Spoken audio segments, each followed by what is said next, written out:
रुद्रिका जी, कैसा लग रहा है यस। आपको? अच्छा ही लग रहा है मतलब रिजल्ट आने के बाद से, बट लग भी नहीं रहा एट द सेम टाइम कि अच्छा रिजल्ट आ गया और अभी कुछ तक डाइजेस्ट नहीं बहुत। हो पाया। हाँ, वही भी धीरे धीरे करके वो सिंक इन हो रहा है कि हाँ हो गया है सिलेक्शन और रिजल्ट आ गया है। रुद्रिका, ये आपका फर्स्ट अटेम्प्ट था ना? Yes sir. First attempt for any state, all states all together, हाँ, है ना? इससे पहले मतलब किसी इससे भी पहले स्टेट का कुछ भी नहीं दिया है। नहीं नहीं, जैसे राजस्थान हरियाणा का प्री दिया था बट वो प्री भी नहीं निकला था।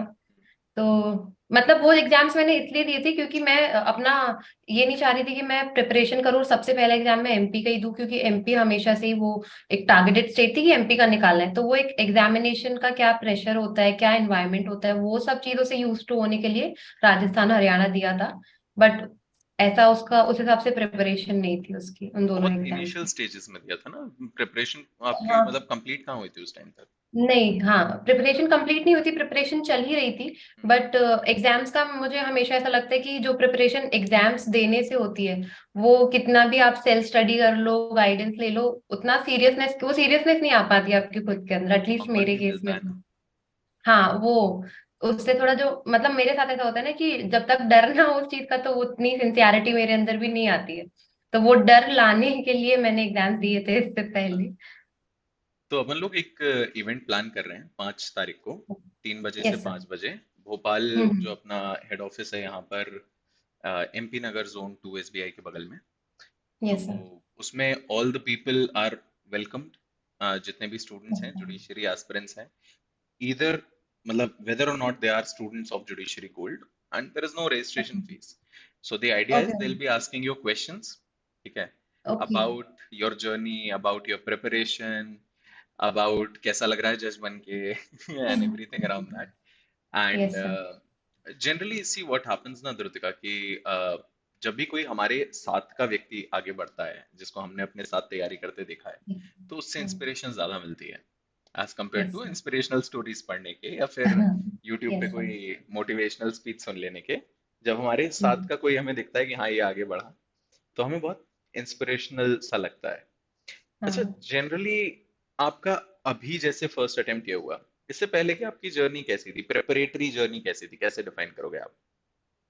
प्रिपरेटरी जर्नी काफी मतलब ऐसे स्ट्रगल से, मतलब वो पढ़ाई के अलावा, मतलब पढ़ाई वाला स्ट्रगल तो है कि आपको मतलब देना है लॉन्ग आवर्स, आपको लॉन्ग सिटिंग की हैबिट होनी चाहिए, बट उसके अलावा बैकग्राउंड में बहुत सारी चीजें चल रही थी। जैसे जब एक तो सबसे पहले कोविड था ही, तो मेरा कॉलेज उस टाइम पे चल रहा था, मेरा 7th सेमेस्टर हो गया था, 8th सेमेस्टर से कोविड आ गया।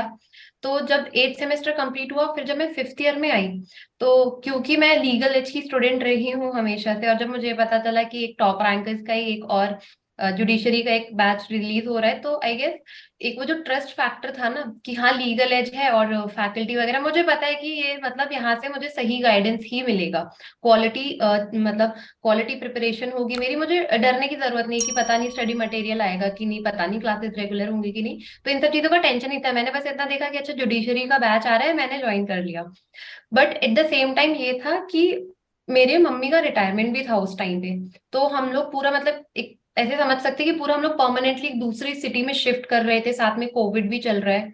और मतलब गुना से भोपाल आना जाना लगा रहता था। तो मेरी प्रिपरेशन उस वजह से बहुत मतलब डिस्टर्ब हो जाती थी बीच में, एक वो जो आपको एक ही जगह रह के वो जो कंसिस्टेंसी वो मेंटेन करने में मुझे प्रॉब्लम होती थी।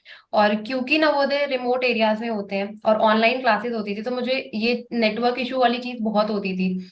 और जैसे क्लास चल रही है बीच में और नेटवर्क चला गया, तो मुझे बहुत फ्रस्ट्रेशन होता था कि अब आधी क्लास हो गई है बट वो आधी क्लास देखने के लिए मुझे फिर से उतना करना पड़ेगा। तो at times I use to sit at the door steps की अच्छा घर के बाहर जाके थोड़ा सा नेटवर्क आ रहा है तो अपना जियो फाइल लेके पूरा लैपटॉप नोटबुक्स लेके घर की सीढ़ी पे बैठ के पढ़ रहे हैं। और साथ ही में एमपी स्पेसिफिक बैच भी चालू हो गया था, तो सुबह भी 2 क्लासेस लगती थी, फिर शाम को भी क्लासेस लगती थी, संडे को मैराथन्स हो जाती थी। तो और उसके बीच में ये सब भी है, बीच में हम लोगों को सबको कोविड हो गया, फिर कॉलेज के एग्जाम्स हैं, असाइनमेंट्स हैं, एंड आई गेस ऑनलाइन होने की वजह से वो असाइनमेंट्स और एग्जाम्स का वर्कलोड भी बहुत बढ़ गया था। जैसे कॉलेज में तो हम उतना नहीं कि थोड़ा सा भी पढ़ लिया जाके दे देंगे, वो वाले उसमें रहते थे। बट आई गेस ऑनलाइन में सीरियसनेस ज्यादा थी। तो ये सारी चीजों की वजह से कंसिस्टेंसी मेंटेन करना मेरे लिए बहुत डिफिकल्ट हो गया था। कोविड और इस शिफ्टिंग की वजह से ऑलमोस्ट मेरा 1.5 से 2 महीने की क्लासेस मेरी छूट गई थी। तो जब मैंने रिकवर किया कोविड से, तो सबसे बड़ा चैलेंज यही था कि ऑनगोइंग क्लासेस तो करनी ही है। जो 2 महीने की क्लासेस छूट गई हैं, और हर क्लास वैसे 2 घंटे की होती थी, बट वो 3 घंटे से कम की नहीं होती थी कोई भी क्लास। तो हाँ, वो तीन मतलब मैंने एक हफ्ते में 35 आवर्स की क्लास भी कंप्लीट करी है, अलॉन्ग विद द ऑनगोइंग और जो लाइव क्लासेस होती थी। तो ये सारे चैलेंजेस थे, इजी नहीं था, बट आई गेस फैमिली से मुझे बहुत उसका सपोर्ट मिला है कि उन्होंने मुझे उतना टाइम दिया है कि मुझे और दूसरी जगहों में मैं अपना एंगेजमेंट्स कम करके पूरे अपना डेडिकेटेडली अपना सिलेबस कवर करूँ और टाइम कवर करूँ। तो ये सारे अलग थोड़े से डेडिकेशन तो स्ट्रगल्स थे। चाहिए यार, इन एनी केस डेडिकेशन तो चाहिए। मतलब you can not cut slack on this while हाँ, प्रिपेयरिंग। मतलब उसका कोई सब्स्टिट्यूट है ही नहीं। अनलेस आप में वो कंसिस्टेंसी और डेडिकेशन नहीं है, उसके लिए आप कुछ कर नहीं सकते हैं, वो तो तो लाना ही आप होगा। सेंटर पर भी आए थे ना अभी कुछ टाइम, सेंटर पर भी आपने तैयारी करी हो ना? सेंटर पे हाँ, जैसे मैं तो भोपाल में ही थी, तो इवन तो मेरी क्लासेस ऑनलाइन होती थी, बट अगर मुझे कभी भी कोई डाउट्स होते थे, कुछ प्रॉब्लम्स होती थी, या मुझे इवन पढ़ाई से रिलेटेड डाउट नहीं है, बट मुझे अपना मैं शेड्यूल फिगर आउट नहीं कर पा रही हूँ कि किस सब्जेक्ट को कितना दूं, या मुझे बहुत ओवरवेलमिंग लग रहा है कि मैं अच्छा, तो कैसे अपन को प्लान बेटर करूँ अपना खेल पूरा पाए। रूटीन। हाँ, तो अच्छा। मैं उसको पूरा मतलब उस चीजों के लिए भी मैं सेंटर आ जाती थी। मतलब ये चीज तो मेरे लिए लकी रही है कि मैं सेम सिटी में थी, तो मुझे ऑफलाइन भी जब मुझे जरूरत लगती थी तो मुझे ऑफलाइन आने का भी चांस मिल जाता था। और इंटरव्यू कैसा गया था आपका? उसके बारे में इंटरव्यू अपनी अच्छा। सिर्फ जितनी बात हुई वो ये था, हाँ सर अच्छा गया था, इससे ज्यादा हाँ अपनी हाँ बात नहीं हुई है, बट अभी। जी। हम्म। बट जैसे मेरा इंटरव्यू फर्स्ट वीकेंड में ही पड़ गया था, तो उस दिन लगभग 30 कैंडिडेट्स थे। तो ये अच्छा था कि स्टार्टिंग से ही हर कैंडिडेट का 15 to 20 मिनट्स का इंटरव्यू हो रहा था। तो मतलब मेरा इंटरव्यू मेरा 17 नंबर पे था, तो मेरा लंच के बाद आया था। तो जैसे ही मैंने एंटर किया, मतलब जब वैसे तो अच्छा लग रहा था कि चलो अब इंटरव्यू खत्म हो जाएगा, ये पूरी साइकिल एक खत्म होगी। बट जब मैं बाहर वहां कॉरिडोर में वेट कर रही थी और मुझसे पहला वाला कैंडिडेट वहां था, तो मुझे ऐसा लग रहा था कि अब नहीं जाना, बस कोई मुझे जाने के लिए ना बोल दे, बट मुझे पता था कि जाना भी पड़ेगा। तो जैसे ही मैं सबसे पहले एंटर करी, तो उन्होंने नाम वगैरह पूछा, मम्मी पापा का नाम और कहाँ से है, इतना उन्होंने पूछा कि अच्छा नवोदय से एसोसिएटेड है, तो आपका इस फील्ड में कोई नहीं है, आप पहले हो। फिर उन्होंने बेसिकली इनरोलमेंट का पूछा सर ने कि आपने इनरोल करा है, मैंने बोला यस सर। तो बोले अच्छा मतलब आप प्रैक्टिस कर रहे हैं, मैंने बोला नो सर, मैं मेरा पोस्ट ग्रेजुएशन क्योंकि साथ में ही चल रहा था, और मैं साइमल्टेनियसली इस एग्जाम के लिए भी हर स्टेज में अपेयर हो रही थी। तो बोले कि अच्छा इसका मतलब आपने कभी कोर्ट नहीं देखा। तो मैंने बोला कि नहीं, ऐसा भी नहीं है कि कभी कोर्ट नहीं देखा, मैंने इंटर्नशिप्स करी है। फिर उन्होंने इंटर्नशिप्स का पूछा, क्योंकि मैंने अपने उसमें डिटेल्ड एप्लीकेशन फॉर्म में मेंशन करा था कि मैं मतलब थोड़ा स्पोर्ट्स से मैं एसोसिएटेड रहती हूँ, टेबल टेनिस से। तो उन्होंने टेबल टेनिस छोड़ के सब पूछ लिया, फिर बैडमिंटन पूछ लिया, लॉन टेनिस पूछ लिया, विंबलडन पूछ लिया। फिर लॉ के क्वेश्चंस थे। आई गेस ये चीज मेरे फेवर में वर्क करी कि क्योंकि मैं एकदम बहुत ही फ्रेश उसके साथ गई थी, मेरे पास कोई वर्क एक्सपीरियंस नहीं था और बहुत ज्यादा टाइम गैप भी नहीं था मेरी सारे एजुकेशन के उसमें। तो उन्होंने सीधा मुझसे थोड़ा बहुत पर्सनल उस पे पूछा, और फिर सीधा उन्होंने लॉ पे स्विच कर दिया था। तो वहां पे जो एक चीज मुझे जो मॉक इंटरव्यूज हुए थे जुडिशरी गोल्ड के, आई गेस उसमें आप थे और सौरभ सर थे। तो उस चीज में कंफ्यूजन हुआ था जब सर ने रिमांड के बारे में पूछा था, और उससे पहले सब कुछ क्रिमिनल का चल रहा था, और शायद नहीं सीपीसी के क्वेश्चंस चल रहे थे, और फिर उन्होंने रिमांड पूछा। तो मैंने सीपीसी का रिमांड, और सर ने मुझे बोलने दिया पूरा आराम से, मैंने सब समझाया रिमांड के बारे में। फिर सर ने बोला कि हमने तो क्रिमिनल पूछा था। तो वहां से मुझे ये चीज हुई कि अगर अगर ऐसे कोई कंसेप्ट है जो दोनों सिविल और क्रिमिनल लॉ में है, तो आप उनसे क्लैरिफाई कर लीजिए कि सर आप किस कंसेप्ट को रेफर कर रहे हैं। तो ये चीज मेरे साथ एक्चुअल इंटरव्यू में भी हुई। उन्होंने मुझसे बोला कि आप कमीशन का रिलेटेड प्रोविजन बताइए। तो जब मैंने उनसे पूछा कि सर सिविल लॉ में कि क्रिमिनल लॉ में, तो वो हंसने लगे वहां पे। सर बोलते हैं कि आप सोचिए, आपको बताइए, आपको जिसमें बताना हो। तो मुझे पता था, मैंने कहा मैं तो जो भी बोलूंगी उसका बोल देंगे कि नहीं हमने ये नहीं, हमने तो वो पूछा था। पर मैंने क्रिमिनल का पहले मैंने सिविल का बताया, तो वो मतलब सेटिस्फाइड थे उस आंसर से, बट फिर वो हंसे बोले कि क्रिमिनल का भी बताइए, तो मैंने क्रिमिनल का भी बताया था। आई गेस वो चीज इंस्टेंटली, अगर ये चीज मैंने मॉक इंटरव्यू में नहीं एक्सपीरियंस करी होती, तो जो भी जैसे पहले क्रिमिनल का चल रहा था तो मैं उस फ्लो में आंसर दे देती। बट आई गेस इससे उनको भी ये चीज लगी कि अच्छा यू नो दोनों हाउ चीजों से विच आप क्वेश्चन रिलेट टू कर पा रहे हो। Ask exactly. हाँ, और आपका प्रेजेंस ऑफ माइंड वहां पे कितना है। तो मुझे ये चीज इंटरव्यू, और मुझे तुरंत याद भी आ गया कि अच्छा इंटरव्यू में भी ऐसे ही हुआ था ना मेरे साथ, अब मैं इस चीज को पहले ही क्लैरिफाई कर लूंगी। तो ओवरऑल एक्सपीरियंस अच्छा था, काफी स्मूथ इंटरव्यू गया था। मुझे एक चीज और और वही बताओ 15 to 20।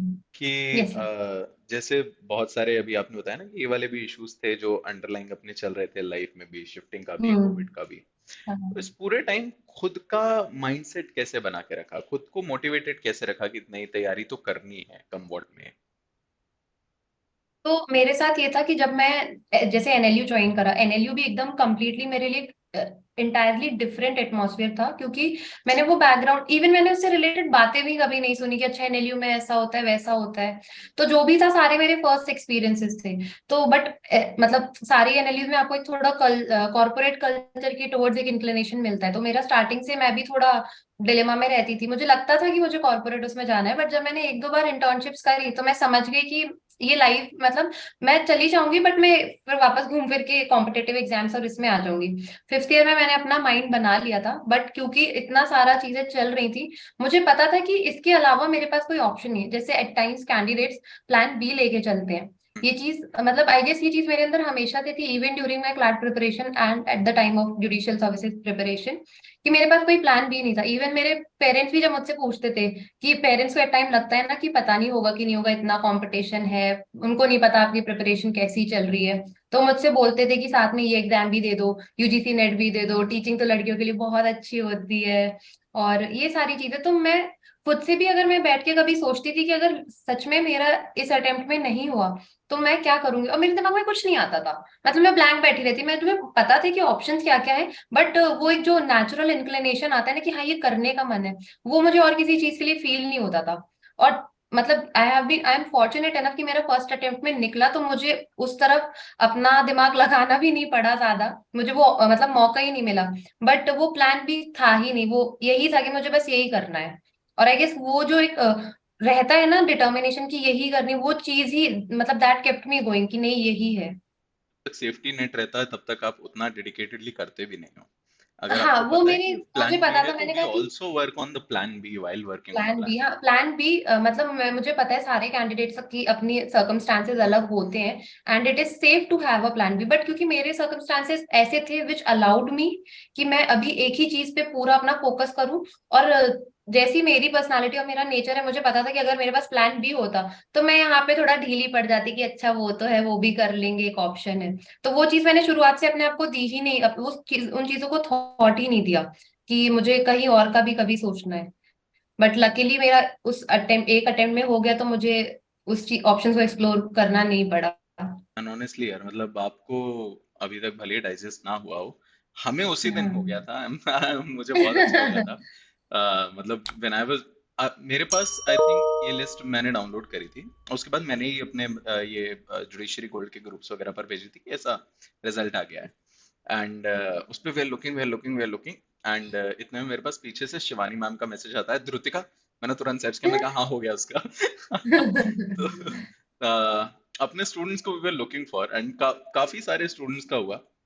बट कई स्टूडेंट्स ऐसे थे ना जो मतलब रेगुलर यहाँ आके भी और जनरली भी टच में बहुत ज्यादा रहे भी, तो हम्म। वो एकदम से नाम क्लिक करते हैं कि हाँ यार ध्रुतिका का हो गया है, सुकृति का हो गया। तो सो हाँ।